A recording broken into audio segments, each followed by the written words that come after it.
Last working day. కంపెనీకి good bye చెప్పేసే time వచ్చేసింది. చూస్తూనే తెలుస్తుంది చాలా కాస్ట్లీగానే ఉన్నాయని. Let me check. Last 5 minutes లో కంపెనీ నుంచి వెళ్లే ముందు మా మేనేజర్ ఒక మాట అన్నాడు. లాస్ట్ 45 days లో మీన్స్ 1.5 month లో నాకు అసలు వర్కే లేదు. నేనైతే ఒక 2-3 hours అవైలబుల్ లో ఉన్న పర్ డేకి అంతే. నోటీస్ పీరియడ్ లో నీ వర్క్ నువ్వు కంప్లీట్ చేసుకుంటే ఒక హెవెన్ లాగా ఉంటుంది. లాస్ట్ 3 days నుంచి కొంచెం బాధగా ఉండే. మనం కొన్ని ప్లేసెస్ లో సెట్ అవుతాం, అంత ఈజీగా బయటికి రాలేం. Last working day. కంపెనీకి గుడ్ బై చెప్పేసే టైం వచ్చేసింది. మరీ ఇంత ఫాస్ట్ గా వచ్చేస్తుందని నేను అనుకోలేదు. నాకు ఫస్ట్ కంపెనీ ఎంత స్పెషల్, సెకండ్ కంపెనీతో కొంచెం ఎమోషనల్ బాండింగ్ ఉంది. ఎందుకంటే నేను ఫైనాన్షియల్ గా పీక్ స్టేజ్ లో ఉన్నప్పుడు సెకండ్ కంపెనీలో జాబ్ ఆఫర్ వచ్చింది. సెకండ్ కంపెనీ కూడా నేను మోర్ దెన్ 100% హైక్ తోనే స్విచ్ అయ్యా. అప్పుడు నేను కొంచెం స్ట్రగుల్లో ఉంటాను, like personal related loans, EMIs, ఇంకా వేరే ఖర్చులు ఉండేవి. ఇప్పుడు నేను అంత ఇంతో luxury life style and financial problems లేకుండా ఉన్నా అంటే ఈ కంపెనీయే రీజన్. రేపు లాస్ట్ వర్కింగ్ డే అనగా ఈ రోజు నైట్ ఒక 2-3 hours థింక్ చేశా. నా ఫస్ట్ డే జాయినింగ్ నుంచి ఇప్పటి వరకు ఏమేం చేశా ఒక్కసారి రివైండ్ చేశా. ఎందుకంటే నాకు అంత ఈజీగా రాలేదు ఈ సెకండ్ జాబ్. ఎలాంటి సిచ్యువేషన్ లో వచ్చిందంటే, ఫస్ట్ కంపెనీలో ఉన్నప్పుడు మనీ అస్సలు సరిపోయేది కాదు. జస్ట్ రూమ్ రెంట్స్ కట్టుకుంటే చాలు, ఈఎంఐస్ పే చేస్తే చాలు. అలాంటి టైంలో ఉన్నప్పుడు సెకండ్ కంపెనీలో జాబ్ ఆఫర్ వచ్చింది. ఇప్పుడు అంటే 20 LPA, 22 LPA, 24 LPA ఇలా మల్టిపుల్ జాబ్ ఆఫర్స్ ఉన్నాయి. అప్పుడు అలా ఉండేది కాదు కదా. లాస్ట్ వర్కింగ్ డే మార్నింగ్ 8కి లేచి ఆఫీస్కి రెడీ అయ్యా. ల్యాప్టాప్స్ అన్ని సబ్మిట్ చేయాలి కదా. ఇక దగ్గరలో ఒక మంచి బేకరీకి వెళ్ళి ఒక 1000 రూపీస్ స్పెండ్ చేసి స్వీట్ బాక్సెస్ తీసుకున్నా కొలీగ్స్ ఇద్దామని. ఇది బాగ్మిని టెక్ పార్క్. బెంగళూరులో గూగుల్ ఆఫీస్ ఇక్కడే ఉంటుంది. My dream favourite company. ఈ పార్క్ మహాదేవ్పురాలో ఉంటుంది.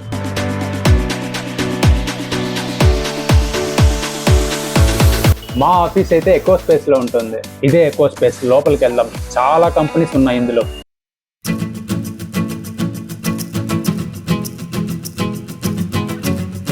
ఇన్సైడ్ ఆఫీస్కి వెళ్దాం నా యాక్సెస్ కార్డుతో. నేను ఫస్ట్ ఆఫీస్కి వెళ్తేనే ఫస్ట్ చేసేదే ప్యాంట్రీకి వెళ్ళి కాఫీ తీసుకోవడం. మా ఆఫీస్లో ఇవన్నీ ఫ్రీనే. Variety of coffees and teas ఉంటాయి. నాకు ఈ వ్యూ పాయింట్ అంటే చాలా ఇష్టం. డైలీ వ్యూ చూస్తూ కాఫీ తాగితేనే నాకు సాటిస్ఫై అయినట్టుంటుంది. Really missing these fantastic scenarios.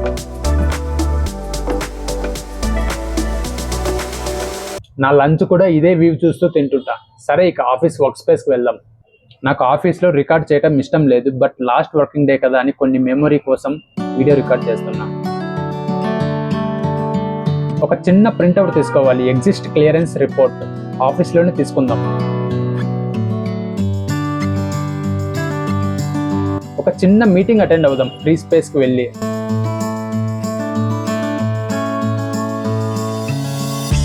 చాలా గిఫ్ట్స్ వచ్చాయి. మేనేజర్స్ అండ్ టీమ్ మెంబర్స్ నాకు ఒక ఫేర్వెల్ సెషన్ అరేంజ్ చేశారు లాస్ట్లో.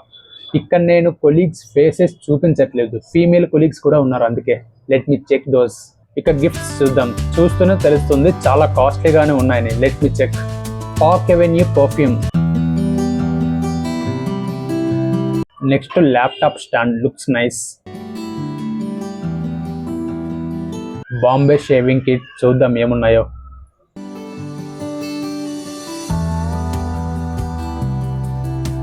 క్రీమ్, ఫోమ్ స్ప్రే, ఇంకా చార్కోల్ సోప్, రేజర్ బ్లేడ్స్ ఉన్నాయి. ఇది కాఫీ కప్.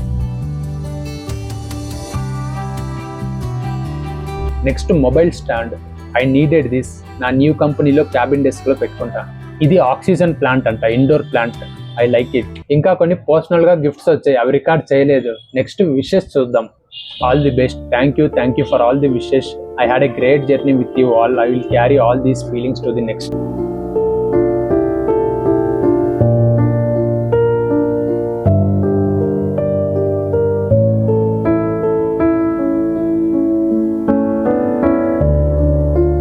ఈ గిఫ్ట్ అన్నింటిలో నా ఫేవరెట్ గిఫ్ట్ ఏంటంటే ప్లాంట్. ఇలాంటి ప్లాంట్ నాకు ఇంతవరకు ఎవరు ఇవ్వలేదు. డే వచ్చేసింది, అందరికీ గుడ్ బై చెప్పేసా. ల్యాప్టాప్ సబ్మిట్ చేసి ఫార్మాలిటీస్ అన్ని కంప్లీట్ చేసా. కొంచెం ఎమోషనల్గా ఉంది, బట్ మనం లైఫ్లో మూవ్ ఆన్ అవుతూ ఉండాలి, న్యూ అచీవ్మెంట్స్ చేస్తూ. అంతా అయిపోయింది. ల్యాప్టాప్స్ అన్ని సబ్మిట్ చేసేసా. లాస్ట్ 5 minutesలో కంపెనీ నుంచి వెళ్ళే ముందు మా మేనేజర్ ఒక మాట అన్నాడు. Madhu, doors are always open for you. Whenever you want to come back, just call me or message me. ఇలాంటి మాట ఏ మేనేజర్ అందరూ చాలా రేర్గా అంటారు. ఆఫీస్ నుంచి రిటర్న్ అవుతుంటే ఎకో స్పేస్ పార్క్లో ఏదో షాప్స్ పెట్టారు. ఈ 2 things షాపింగ్ చేసా. ఒకటి షిన్చాన్ అండ్ విరాట్ కోహ్లీ బొమ్మ. ఎందుకో నేను ఈ ఏజ్కి వచ్చినా సరే నాకు ఇలాంటి టాయ్స్ అంటే చాలా ఇష్టం. ఎక్కడైనా మాల్కి వెళ్ళినా కిడ్స్ సెక్షన్కి వెళ్తుంటా, టాయ్స్ సెక్షన్కి వెళ్తుంటా, అక్కడే మోస్ట్గా టైం స్పెండ్ చేస్తుంటాను నేను. మా టీం మెంబర్స్ మొత్తం నార్త్ ఇండియన్సే, ఒక్కరు కూడా లేరు తెలుగు వాళ్ళు. ఈ కంపెనీలో నేను చాలా నేర్చుకున్నా. నేను ఫస్ట్ కంపెనీలో ఉన్నట్టు పెద్దగా ఏం నేర్చుకోలేదు, బట్ ఈ కంపెనీలో చాలా నేర్చుకున్నా. ఒక ప్రొఫెషనల్ లైఫ్ ఎలా ఉండాలి, ఒక ఇండిపెండెంట్ లైఫ్ ఎలా అలవాటైంది నాకు, బయట విషయాలు తెలుసుకున్నా. కొలీగ్స్ నుంచి కూడా చాలా నేర్చుకున్నా. మోస్ట్లీ 90% కొలీగ్స్ అందరూ ఐఐటి కాలేజెస్ నుంచే వచ్చిన వాళ్ళు, ఐఐటి బ్యాక్గ్రౌండ్ ఉన్న వాళ్ళు. ఒక్కొక్కటి మైండ్ సెట్ మామూలుగా లేదు. మోస్ట్లీ ప్రొడక్ట్ బేస్డ్ కంపెనీస్లో ఇలానే ఉంటారు చాలా మంది కొలీగ్స్. జాయిన్ అయిన కొత్తలో నాకే అనిపించింది వీళ్ళ నుంచి చాలా నేర్చుకోవాలని. ఒక్కొక్కరిలో బీభత్సమైన టాలెంట్. నాకైతే అందరితోనూ మంచి బాండింగ్ ఉంది. ఆఫీస్ పాలిటిక్స్ అనేదే లేదు. మనం చాలా కంపెనీస్లో బయట అన్ని వింటుంటాం, ఆఫీస్ పాలిటిక్స్ అది ఇది అని, బట్ ఇక్కడైతే అలా ఏం లేదు, అంతా ఓపెన్ మైండెడే. బట్ నాకున్న సిచ్యువేషన్లో స్విచ్ అవ్వాల్సి వచ్చింది. అక్కడ కూడా మోర్ దెన్ 100% హైక్తోనే స్విచ్ అయ్యా. నా ఫస్ట్ కంపెనీ నా కెరియర్కి రోడ్ వేస్తే, సెకండ్ కంపెనీ నాకు కొంచెం బూస్ట్ వచ్చింది, ఇంకొంచెం ముందుకు వెళ్ళొచ్చు అని. ఇప్పుడు ప్రెసెంట్ నేను థర్డ్ కంపెనీకి స్విచ్ అవ్వబోతున్నా. నా లాస్ట్ వర్కింగ్ డే 3 డేస్కి ముందు ఫ్రైడే నైట్ కొలీగ్స్తో కలిసి టీమ్ మెంబర్స్తో మంచి పార్టీ చేసుకున్నాం. మెమోరీస్ కూడా మంచిగా బిల్డ్ చేసుకున్నాం. ఓపెన్గా చెప్పాలంటే లాస్ట్ 45 డేస్లో మీన్స్ 1.5 మంత్లో నాకు అసలు వర్కే లేదు. నా పొజిషన్ని రీప్లేస్ చేయడానికి ఒక పర్సన్ అరేంజ్ చేశారు. నేను లాస్ట్ 1.5 మంత్ ఆ పర్సన్తోనే ఉన్నాం. మోస్ట్లీ నేను ఆల్రెడీ ఒక ఫీచర్ పైన వర్క్ చేస్తుంటే, ఒక ఏఐ ఫీచర్ పైన వర్క్ చేస్తుంటే, నేను చేసినంత వరకు చేసి మా మేనేజర్స్కి ఇలా అప్డేట్ ఇచ్చా, ఇంతవరకు చేసా, ఇంతవరకు కంప్లీట్ అయిందని. నెక్స్ట్ నా వర్క్ అంతా న్యూ రిసోర్సెస్కి ట్రైనింగ్ ఇవ్వాలి. కేటీ ఇచ్చా ఒక 10 డేస్. నా రిమైనింగ్ అంతా ఈ రిసోర్స్తోనే వర్క్ చేపిస్తా అని మేనేజర్స్కి చెప్పేశా. మా మేనేజరు ఒకటే అన్నాడు, నువ్వు ఈ కంపెనీలో 45 డేస్ ఉంటావు. ఈ 45 డేస్లో నువ్వు ఆ రిసోర్స్కి స్పూన్ ఫీడ్ చేస్తావో, ట్రైనింగ్ ఇస్తావో, ఏం చేస్తావో నీ ఇష్టం. నువ్వు స్టాండప్ కాల్స్ కూడా అటెండ్ అవ్వాల్సిన అవసరం లేదు.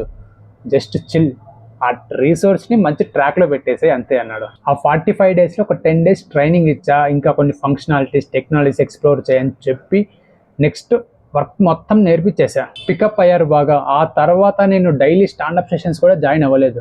ఏమైనా ఇష్యూ ఉంటే నేను ఇన్వాల్వ్ అవుతుంటే, వర్క్ అంతా ఆ రిసోర్స్తోనే చేపిస్తుంటే అలవాటు అవ్వాలని బాగా. కేటీ సెషన్స్ అన్ని రికార్డ్ చేసి పోర్టల్లో అప్లోడ్ చేశా. నెక్స్ట్ ఫ్యూచర్లో టీమ్కి యూజ్ ఉండాలని. నాకైతే ఆ 45 డేస్ చాలా ఫ్రీగా ఉండే. చాలామంది ఏం చేస్తారంటే నోటీస్ పీరియడ్లో ఉన్నప్పుడు అసలు రెస్పాన్సిబుల్గా ఉండరు, మేనేజర్స్కి రిప్లై ఇవ్వరు, వర్క్ చేయరు, మేనేజర్స్ని కూడా కేర్ చేయరు. అది చాలా తప్పు. మనం ఎలానో కంపెనీ నుంచి వెళ్ళిపోతున్నాం, కంపెనీతో పని అయిపోయింది అనుకుంటే అది చాలా తప్పు. నెక్స్ట్ నువ్వు వేరే కంపెనీస్కి వెళ్ళాలనుకున్నా ఇదే మైండ్ డెవలప్ అవుతుంది. నీ వర్క్ ఎంత చేస్తావో అంతే చెయ్యి. మరీ ఒక 2-3 అవర్స్ ఎక్స్ట్రా టైం స్పెండ్ చేసి వర్క్ చేయాల్సిన అవసరం లేదు.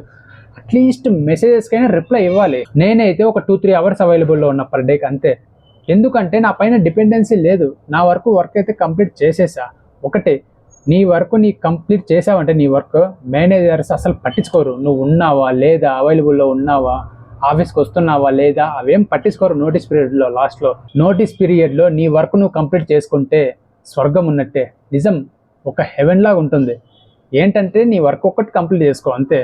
నీకు కొత్త టాస్క్లు వచ్చేకి ఛాన్సెస్ చాలా తక్కువ ఉంటాయి. బట్ అన్ని ప్లేసెస్లో అలా ఉండదు. కొన్ని కంపెనీస్లో అయితే లాస్ట్ వర్కింగ్ డేలో కూడా వర్క్ చేయాల్సి వస్తుంది.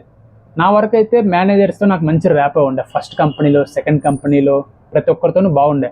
ఇక్కడ నాకు నచ్చింది ఏంటంటే సెకండ్ కంపెనీస్లో కొలీగ్స్ మైండ్ సెట్, ఒక్కొక్కటిది ఒక టైప్ ఆఫ్ మైండ్ సెట్. ఎంతైనా ఐఐటి, ఎన్ఐటి నుంచి వచ్చిన వాళ్ళు జేఈ మెయిన్స్ ఇవన్నీ క్లియర్ చేసింటారు కదా. లాస్ట్ 3 డేస్ నుంచి కొంచెం బాధగా ఉండే. మనం కొన్ని ప్లేసెస్లో సెట్ అవుతాం, అంత ఈజీగా బయటికి రాలేం. నాకు ఫస్ట్ కంపెనీలో ఉన్నప్పుడే కొన్నిసార్లు అనిపించేది, ఏంటిది, ఇది అవసరమా మనకి జాబ్స్ అని కొంచెం ఇరిటేషన్ వచ్చేది. బట్ సెకండ్ కంపెనీలో అలా ఎప్పుడు అనిపించలేదు. నాకు కొంచెం డీసెంట్ లైఫ్ స్టైల్ అయితే ఈ సెకండ్ కంపెనీ ప్రొవైడ్ చేసింది. నా ఓన్ మనీతో కొంచెం నాకు ఇష్టమైన ఐటమ్స్ బై చేసుకోగలను. నాకు నచ్చిన ఐటమ్స్ అయితే బయట కొనేవాడిని నా ఓన్ మనీతో. ఆ ఫ్రీడమ్ అయితే నాకు ఈ కంపెనీ ఇచ్చింది. మనీ అంతో ఇంతో సేవ్ అవుతుండే. మనీ ప్రెజర్ అయితే పెద్దగా ఏం లేదు అప్పుడు. ఓవరాల్గా ఈ కంపెనీతో నేను సాటిస్ఫై అయ్యాను. Thank you for watching.